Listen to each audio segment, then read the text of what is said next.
Rio de Janeiro se tornou o centro do mundo durante o período dos Jogos Olímpicos. O evento encerrou com repercussão positiva do Brasil. E é sobre este assunto que nós vamos conversar agora com o professor de Relações Internacionais da Unicinos, Bruno Lima Rocha, o internacionalista Bruno Vaz da Silva e o jornalista André Bresolim, que acompanhou parte dos Jogos Olímpicos, foi até o Rio de Janeiro. Boa noite, sejam bem-vindos. Obrigado. Trabalhou, né, Bresolim? Sim, né? com certeza. Tinha muita festa lá rolando, eu brinco com o Bresolim, mas faz parte, né? Como é que a gente pode avaliar os Jogos Olímpicos? É festa mesmo ou a gente acabou expondo, né, para o mundo inteiro alguns problemas que a gente enfrenta no nosso dia a dia? Bom, vamos começar sobre a avaliação dos Jogos. Vou começar. Bruno Vaz, por favor. A gente estava conversando, né, antes aqui do programa e a gente pode ver que o Brasil ele soube se mostrar muito bem para os outros países nesses Jogos, né? Então, o impacto brasileiro internacional ele foi bastante positivo, né? Se a gente for considerar que o Rio de Janeiro teve metade do orçamento que Londres teve, por exemplo, para realizar a abertura dos Jogos Olímpicos, que é o maior palco das Olimpíadas, onde todas as câmeras do mundo estão voltadas para o Rio de Janeiro, né, a gente acabou saindo muito bem, né? Então, a gente conseguiu associar aquele baixo orçamento com o tema, de certa maneira, das Olimpíadas, que foi a gambiarra, né? Que é fazer aquilo que se precisa com aquilo que se tem. Importante informação, eu não sabia. Tanto se fala em gastos, né, públicos, investimento nas estruturas e na Copa do Mundo e também nos Jogos Olímpicos. Então, para fazer esses jogos, se gastou metade ou menos do que se gastou em Londres, por exemplo. Da cerimônia de abertura. Da cerimônia de abertura. O resto não tem os números. Mas foi exatamente isso. E a gente conseguiu inovar em algumas coisas que não precisa de dinheiro, né? Então, por exemplo, a gente fez a menor pira olímpica da história das Olimpíadas.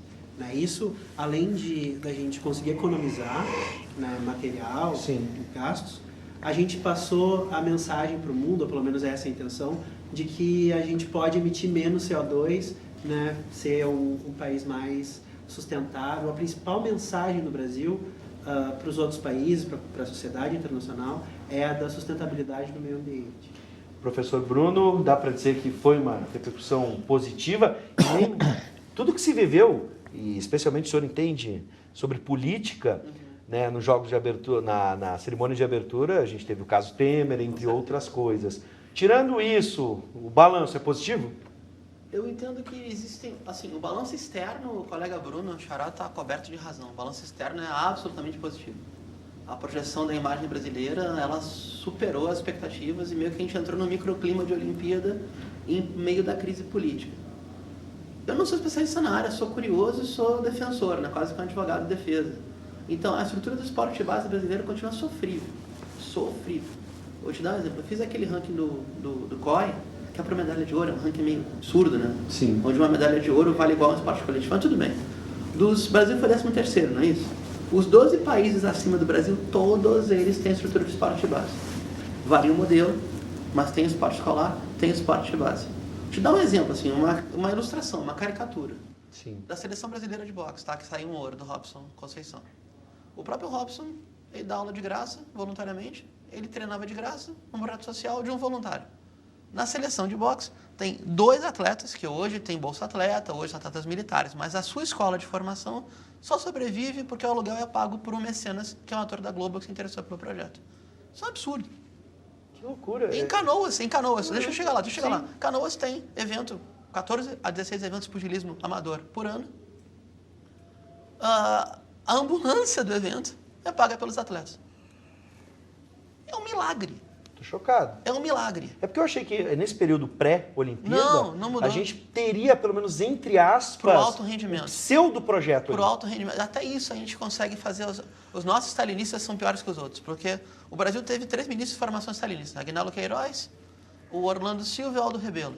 Sim. Vamos pegar o que é resgatável no leste europeu, são direitos sociais, tá? A estrutura de esporte dos países do modelo soviético, mesmo do modelo chinês, é muito boa. Os direitos políticos são execráveis, tu não pode falar nada, mas socialmente todo mundo está amparado. Então a gente não aplicou nem sequer essa espécie, vai para Cuba, nem um modelo cubano, que é um país paupérrimo, foi aplicado no Brasil no esporte de base. Eu fui no Ministério do Esporte hoje, antes de ir para o programa. O último levantamento da atividade de esporte escolar no Brasil, o programa Segundo Tempo, levantamento de escolas que aplicam. E que é uma mixaria, R$80 por mês, para oficineiro, se não me engano. R$80 por mês, dados últimos, tá? O levantamento de escolas aplicando o programa Segundo Tempo é de outubro de 2014, ou novembro. É um milagre. Esse país fazer o que faz dentro de quadra, dentro da modalidade de competição e no alto rendimento, é uma luta pela sobrevivência. O atleta chegou nessa condição boa, aí o Estadão para. Essa novidade do modelo do governo está sendo afastada, né? A partir de amanhã começa a ópera bufa de novo, é outro assunto. Mas... Eu tenho uma notícia de hoje, não sei se vocês estão sabendo e podem confirmar, mas essa notícia, até vou dar a fonte da Rádio Grenal, estava ouvindo hoje de manhã, de que o VU, Felipe Vu. O Felipe Vu, do tiro, que é um esporte que pouca gente imaginava que poderia trazer alguma medalha. Nosso primeiro medalhista olímpico. Exatamente, ele teve queda de 70%, já tem uma redução de 70% na sua bolsa, no seu apoio. É um absurdo, é um absurdo. Se a gente for pensar estruturalmente, modalidade, confederação por confederação, o que esse país faz com o esporte é um espetáculo para terceiros, para quem pode consumir, mas não dá o direito ao esporte, como um complemento do segundo turno escolar. A gente fala até que se o Brasil tivesse escola em tempo integral, faz o que dá com o que tem, daria para fazer. Tem um projeto, não tem a verba, não tem implementação.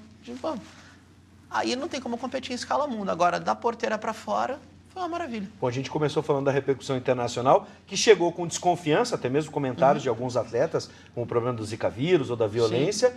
E agora já tocamos no legado também, o que vai ficar dessa Olimpíada. Eu quero lembrar que você de casa pode participar da conversa, 9588-2374, se tem uma pergunta para os nossos convidados, mande pelo WhatsApp, 9588-2374, mande a sua pergunta ou seu comentário. Pode perguntar para o Brasolim como é que estava, porque a gente acompanha pela mídia, né? A câmera está ali retratando, às vezes escondendo alguma coisa ou mostrando outra.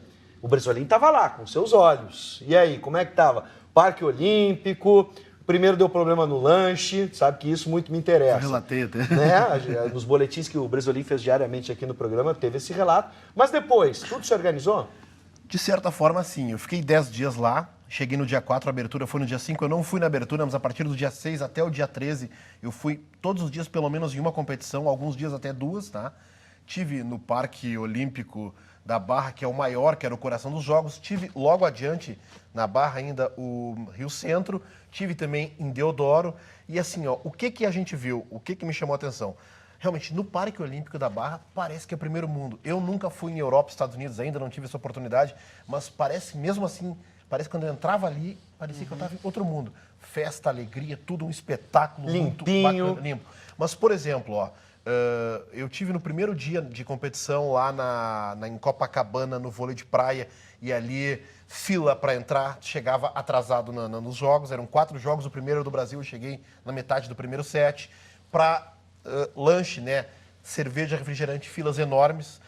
Teve uma hora que faltavam 2, 3 pessoas para mim ser atendido. E a moça assim, alguém tem troco de R$5, de R$2, porque eles sabem? Sim. Aquelas coisas que a gente imagina que na magnitude de um evento como a Olimpíada, o principal evento esportivo do mundo que ocorre a cada 4 anos, isso não vai acontecer. Outra coisa que me chamou a atenção, um dia que eu fui no atletismo, que é no Engenhão, Sim. que foi de todas as competições a que mais eu gostei. Por fora, o estádio, algumas partes sujas. Sim. Com aquela coisa que assim, pô, é como se tu vai num casamento, Sim. tu tá com traje importado, com um sapato bom e um cinto de R$1,99. Sim. Ou tu não escovou os dentes. O Engenhão passou por problemas de estrutura, né? O Botafogo teve que sair, sim, sabe, que alugava o estádio. Então, né? algumas coisas eu vi assim, ó. Mas isso não acontece em todas as Olimpíadas, porque alguns jornalistas relataram que grandes eventos têm problemas. O caso do lanche, por exemplo, né? Enfim, deixa eu só passar aqui o primeiro comentário, 9588-2374, aqui no WhatsApp. Né? A política de esporte não mudou pré-Olimpíadas e o pior, tende a piorar com esse governo ilegítimo que quer estancar mais investimentos no esporte. Esse é o comentário do Lucas Dalcégio, que está nos assistindo em Torres. Um abraço para a Praia de Torres, a mais bela praia gaúcha. Né? E eu fico imaginando, então, se realmente, a partir de agora, essa notícia Mas isso é uma exclusividade de um governo? Vou começar com o Bruno Vaz. Bom, como eu falei, né, é importante a gente marcar essa divisão. Né? O Brasil, internamente, ele passou por problemas e passará por problemas em razão das Olimpíadas. né? Externamente, a gente fez um espetáculo, né? Então, se a gente for analisar a mídia internacional, a gente vê que relatos de atletas dizendo: eu esperava chegar no Rio de Janeiro, ser picado por um mosquito, assaltado e atingido por pedaços de esgoto tudo ao mesmo tempo. Mas eu cheguei e vi que não é bem assim, né? As coisas são um pouquinho diferentes. O jornalismo tem essa, para gerar manchete, não é só a exclusividade do Brasil, né? Lá fora também. Exatamente. Mas a população brasileira, ela continua sofrendo desses problemas, né? Sim. As Olimpíadas passam, mas o povo brasileiro fica no território. Então, realmente, o fato do impeachment também, ele causou problemas, alguns problemas na questão internacional. Né? Então, nós tivemos a presença de 45 chefes de Estado. Sim. Né, Deixa eu até incluir essa pergunta. Em Tu Londres acha, foi Bruno? mais de 100, né? Oi? Em Londres, 2012, foram 100. Foram 100. Sim, Tudo você bem que na Europa, pode considerar mas que existem mais de 190 países, 45 chefes de Estado. A candidatura do Brasil para sediar as Olimpíadas foi uma tentativa de demonstrar poder? Com certeza. Na verdade, isso é importante a gente lembrar que quando o Brasil pleiteou as Olimpíadas, o Brasil era muito diferente. Né? Nós estávamos crescendo a quase indicadores chineses, a nossa economia. O Brasil estava, inclusive, pleiteando uma cadeira no Conselho Permanente de Segurança da ONU. Eterna demanda nossa. Né? Inclusive, estava sendo ouvido, por isso, respeitado por essa decisão, por muitos países. Então, a situação era diferente. Né? No meio do caminho, nós tivemos tropeços que nos prejudicaram. Né? Então, a gente contou com várias fontes para trazer essas Olimpíadas para cá. Sim. Né? Inclusive, o documento que o Brasil ofereceu para o COI, para o Comitê Olímpico Internacional, ele é aberto por uma carta do João Avelange, né? Que foi acho que o membro que ficou mais tempo no COI, né? Foi presidente da FIFA. Então, relembrando os tempos de esportista. Então, o Brasil tem várias cartas na manga, né? Para a questão internacional. Sim, recentemente falecido, né? Exatamente. O João Avelange. Um pouco celebrado. Né? Foi um erro isso, professor? A gente está num momento e pegar as Olimpíadas sem ter certeza se essa caminhada continuaria? Não, eu não entendo assim. Eu entendo que o erro, assim, a gente tem que fazer essa crítica, meio que está falando dobradinha, né? O Bruno faz da fronteira para fora, faço tomar cientista político aqui. Eu acho que o grande equívoco foi o Brasil não mudar algumas estruturas de poder aproveitando o mote dos Jogos Olímpicos. Assim como não mudou a estrutura de poder do futebol aproveitando o mote da Copa do Mundo. Ou elas degringolam, elas caem de podre, como é o caso da CBF, ou elas permanecem mais ou menos no salve-se quem puder. A gente tem que falar duas coisas muito importantes. À medida que eu faço a crítica ao esporte de base que não foi estruturado, a gente tem de reconhecer que o alto rendimento foi. Sim. Isso é uma decisão de Estado. Então, não foi um equívoco. O Brasil se preparou para, dentro das condições possíveis e não atingindo interesses específicos ou mudando a sua base orçamentária, que é um erro societário, chegar bem nos Jogos Olímpicos, dar exemplo de superação do povo brasileiro. É muito importante para fora isso. Histórias de vida e muito importante para dentro, no sentido, aí sim, de botar a cenoura na frente do cavalo e fazer esse reforço do sistema de crenças. Se você quer, você consegue. E os que ficaram pelo caminho? Bom, ficaram. Esse que é o drama eterno do nosso povo. Sim. Brasileiro, profissão e esperança. Então, se você resistir e passar numa peneira, você vai ser um milionário. Se você não sobreviver, você vai ser um subempregado o resto da vida. Essa estrutura interna do esporte de base, ele não foi estruturada para ser um valor, um direito. Sim. Uma conquista de toda a população. De qualquer maneira, é bom a gente ter heróis que vieram do povo e chegaram ao mérito olímpico, mas isso não muda a nossa estrutura desportiva, que é pavorosa. Pavorosa. Bom, vamos para o telão, tem mais telespectador comentando e perguntando. O Rodrigo de Canoas pergunta, queria saber do André Bresolim, qual foi a percepção dele em relação aos turistas? Ele percebeu que estrangeiros estavam gostando da organização do evento e já encaixa a questão, né, dos nadadores americanos. Dá para a gente dizer quem é que saiu prejudicado nessa história? Inicialmente, era o Brasil, né, com aquela imagem da violência. Mas depois a apagação de mico rendeu até perda de patrocínio para o seu lote, né? Mr. Lote. Olha só, na realidade, em relação aos turistas, a gente pôde ver, eu fiquei em Copacabana, tá? Tanto em Copacabana como nos locais de competição e no deslocamento por todas as sedes que eu tive a oportunidade de ir, é que os turistas estavam contentes, estavam alegres, estavam assim, ó, realmente aproveitando e curtindo. E me chamou a atenção o seguinte, que diferente da Copa do Mundo, pelo menos aqui em Porto Alegre foi a percepção que eu tive há 2 anos, que eram torcidas grandes, não, eram assim, ó, grupos pequenos. Então, um grupo pequeno de ingleses, de americanos, de argentinos, de holandeses, mas parece que estava todo mundo assim, a grosso modo, numa simbiose, né? Na mesma batida, na mesma vibração, entende? Foi o que a gente pôde sentir. Quanto à questão de assalto, eu queria dizer o seguinte, ó. Eu tive no primeiro dia de competição, caminhando por Ipanema, eu presenciei um assalto. E depois, lá pelo meu 7º, 8º dia que eu estava lá, presenciei também um outro assalto em Copacabana, sabe? Então, não sei se foi sorte, azar, o quê, mas eu presenciei. Mas um efetivo muito grande de segurança por todos os lados em Copacabana. Isso foi realmente muito forte, mas tu via que os turistas estavam satisfeitos e me parece o seguinte, principalmente os europeus, os norte-americanos e até os asiáticos, eles ficam meio deslumbrados com esse clima do Brasil e essa questão do Rio de Janeiro, toda essa atmosfera que o Rio de Janeiro culturalmente sempre respirou e apresentou ao mundo. Então eles estavam, sabe? A única preocupação, não sei se vocês concordam, é essas abordagens que voltam para a sexualidade no Brasil e que a gente vê o Usain Bolt sendo celebrado, né, por pegar uma mulher, e aí todo mundo compartilha, o cara pegou, a mulher pegou, né? Ele deu 100 euros. Essa história está nebulosa ainda, né? Ninguém sabe, mas o fato é que a menina ganhou o status de celebridade e foi convidada até para participar de eventos agora. Isso não atrapalha, às vezes, um pouco a gente focar muito, ou pelo menos a mídia dar destaque, ou as pessoas até mesmo dando destaque no WhatsApp, compartilhando isso?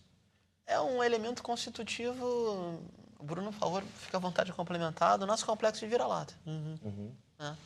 Porque tem uma dimensão essa, que é até um tema muito delicado, não dá para falar em 2 minutos, que é a herança da escravidão e os papéis presumidos para um homem potente afrodescendente. É um pouco... Isso não exclui a genialidade do Bolt como atleta, mas a imagem que procedem dele. É poderoso, é potente, etc.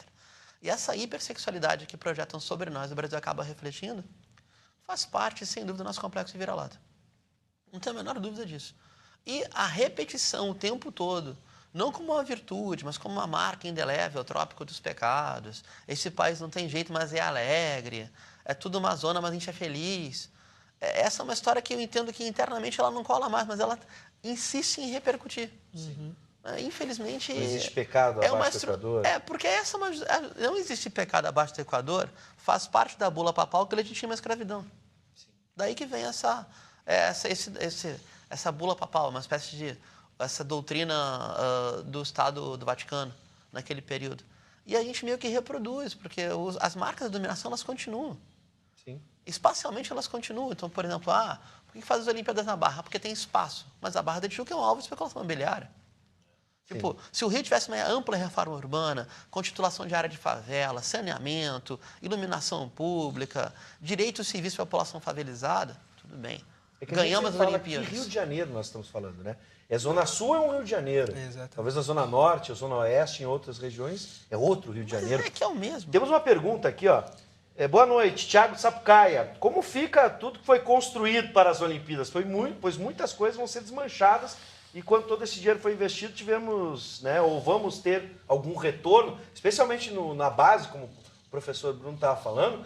Vou lembrar dos estádios da Copa do Mundo, que alguns aí estão, né, largados. Exatamente. Na verdade, o investimento do Brasil nas Olimpíadas, ele tem, e isso a gente também estava conversando antes, ele tem 2 objetivos, né, como a gente falou. Tem o objetivo da imagem internacional e tem o objetivo do legado para o país. Né? E a gente sempre marca essa diferença porque o objetivo para o legado do país internamente, ele é questionável. Né? Se esse dinheiro investido ele vai ser mantido. Tem aqui o número, 38 bilhões em todo o evento. 38 bilhões. Exatamente. Isso é bastante questionável. A gente teve, por exemplo, a Copa do Mundo, né? Tivemos os Jogos do Pan-Americano em 2007 e muita coisa não se manteve. Sim. Né? Muita coisa que a gente construiu não ficou. Você aproveitou pouco do Pan-Americano, desculpe te interromper, né? Você aproveitou pouco, né? Você aproveitou bastante pouco, muitas coisas... Engenho, que a gente acabou de falar. Não, e o velódromo do Pan-Americano não foi aproveitado para a Olimpíada porque ele não tinha as condições técnicas adequadas, teve que ser destruído e reconstruído, feito um novo velódromo. Exatamente. Caríssimo. A madeira é pinho siberiano, entende? A empresa que faz é A minha holandesa. pergunta sobre isso é uma lógica que às vezes eu desconfio. Vocês podem me ajudar se a minha desconfiança está certa ou não, para a gente fechar a conversa.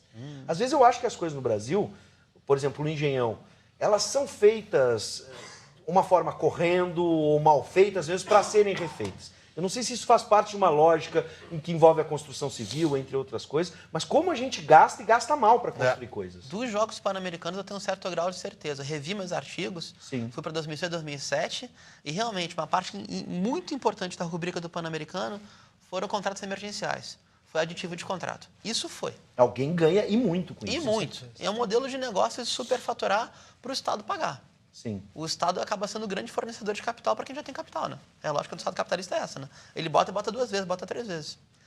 Esse é um dado. Por que já não fez no padrão do COI quando montou em 2007? Bom, gente, infelizmente a gente não tem mais tempo, mas para fechar, dá para a gente dizer que temos um legado ou é um legado pontual em algumas partes e teremos retrocessos, como no caso da base? Acho que Bruno? Bom, o legado internacional, ele é fantástico, ele é maravilhoso, né? Tudo aquilo que a gente se compromete com a sociedade internacional, desde 2007, a gente cumpriu, né? O Brasil, que sediou a Eco 92, é o Brasil da sustentabilidade no meio ambiente. A gente mostrou isso, fomos elogiados por isso. Foi a primeira Olimpíada que nós tivemos uma delegação de refugiados, Sim. né? Que nós tivemos a primeira trans que apareceu na cerimônia de abertura. Sim. Né? Nós tivemos o maior número de atletas LGBTs, o maior número de mulheres participando das Não sei Olimpíadas. se o senhor percebeu também, Bruno, a participação dos negros na cerimônia é uma representação muito forte. Exatamente. A cerimônia de abertura ela marcou bastante o que é o Brasil. Sim. Né? Então a gente mostrou tudo que de fato é o Brasil, inclusive alguns dos nossos defeitos e aquilo que os brasileiros não consideram uma qualidade, mas que pode ser tornado uma qualidade através daquele princípio da gambiarra que eu falei. Então, a imagem internacional do Brasil, ela é maravilhosa, né? Na questão interna, acho que o professor Bruno pode falar melhor, mas aí a gente tem algumas... Não é tão otimista. Exatamente, né? O cenário não é muito otimista. Professor Bruno. Eu repito o que o colega falou, da fronteira para fora, o país marcou um golaço, para usar o termo, e internamente estamos em dúvida. A gente tem uma superexposição do futebol profissional, por exemplo, assim, a crítica, a chinelada interna. Nós temos setorista de União em Sojipa? Duas Não. potências olímpicas? Não. 2 potências olímpicas não tem um setorista. Boletim diário sobre os esportes. É absurdo. Isso é absurdo. A gente joga fora o que tem, entendeu? Aí realmente é muito difícil. Daqui a 4 anos vem tudo de novo. Não, eu estou lembrando que o jornalista Trajano, da ESPN, ele deu uma chinelada no meio do programa deles, a gente estava comentando na redação, nos próprios colegas dizendo, nós vamos só falar de futebol, a gente é um canal, a ESPN, é um canal que trata de outros esportes, a gente só está concentrando de novo no futebol, depois de uma Olimpíada. Toda lógica, pouca visibilidade, pouco interesse, a menina não se interessa a praticar, ou se interessa e vira um abnegado, correr atrás de ter uma vaga, porque em tese quem tem que oferecer a política pública é a sociedade, não o indivíduo tem que correr atrás dela. Bom, e aí, Bresolim? O detalhe só que eu gostaria de complementar só o que foi falado aqui é que é o seguinte, ó, eu acho que a gente poderia, a questão é muito maior, vocês abordaram muito bem, mas poderia como legado esportivo para o Brasil pegar os bons exemplos do vôlei e do judô, que são esportes que há mais de 20 anos conseguiram encontrar soluções que realmente apresentam bons resultados. E quanto às estruturas que vão permanecer, porque algumas serão extintas, né? Eu acho que é o seguinte, a gente poderia promover campeonatos mundiais de várias modalidades, inclusive para desenvolver o esporte no Brasil. E também o seguinte, ó, existe agora, nós vamos ter em 2018 na Argentina, a Olimpíada da Juventude, até 18 anos, se não me engano, é de 4 em 4 anos. Quem sabe aproveitar essa estrutura do Rio de Janeiro para daqui, quem sabe há 10 anos fazer uma, para não ter que estar construindo coisa de novo e ganhar de novo. Eu acho que isso são soluções paliativas, é verdade, mas que podem ajudar o desenvolvimento do esporte e que todos possam realmente buscar uma maneira do desenvolvimento de uma política de esportes para o Brasil, né? Que é o que todos nós queremos como desenvolvimento do cidadão, da sociedade e o aprimoramento de todas as modalidades, e não coisas pontuais aqui ou acolá. Vou acrescentar, para fechar, um comentário do Gustavo Kirten, que foi uma das celebridades, né? O Guga, o nosso labrador humano, como chamaram ele. Ele disse o seguinte, vendo a arena do tênis, né? Dizendo, essa arena aqui do tênis, ela é de nível, primeiro nível mundial de Grand Slam. Então a gente pode já imaginar, indo ao encontro que o Brasilino está falando, um torneio de Grand Slam acontecendo no Brasil a partir da estrutura que tem. E aí pensando o tênis, que para muitos é um esporte elite, na sua base. Grandes tenistas brasileiros surgindo na periferia, por que não? Fica aqui o sonho, o nosso desejo. Não é tão impossível. Na Argentina tem quadra pública embaixo de viaduto. Olha aí, ó. Na Argentina, que está quebrada financeiramente. Tá aqui um exemplo. Para fechar, um abraço. Infelizmente, a gente não vai conseguir botar todos os comentários no ar. Um abraço para Gilda de Canoas e o Paulo César de Cachoeirinha, que mandaram colaborações, participações, mas infelizmente não vai dar tempo. Muito obrigado aos nossos convidados, aos Brunos que estavam aqui e também ao Bresolim. Excelente trabalho. Parabéns pelo trabalho. Obrigado pela oportunidade. E trazer o nosso telespectador, né, um pouquinho das Olimpíadas mais de perto, né? Tá certo. Obrigado, gente.